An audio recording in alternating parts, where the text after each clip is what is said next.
Welcome to Stuff Happens. This week's subject focuses on why commodity-related equities are best managed actively as opposed to passively. These markets are driven by sudden macro shocks, geopolitics, curve structure, and company-specific execution. In short, timely information.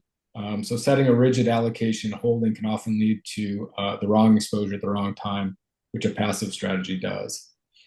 This chart that you see now depicts a timely example of two commodities opposing a reaction to the same recent Iran-related memorandum of understanding headline.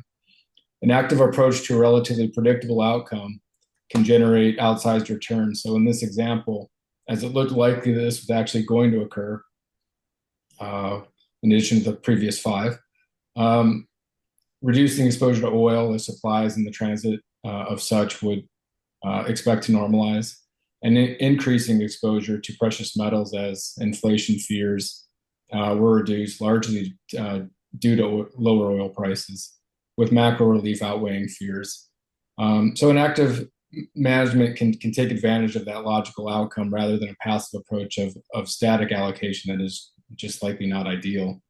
Most importantly, it allows for rapid adaptation to market information and conditions, which passive strategies don't provide. What are your thoughts, Steve?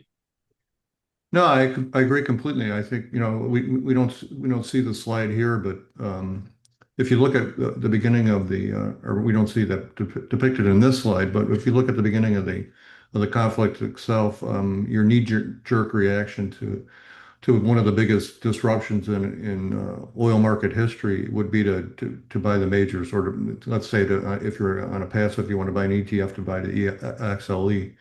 If you look at the XLE performance over from the inception of the conflict to just a couple of days ago, that index or that ETF was flat.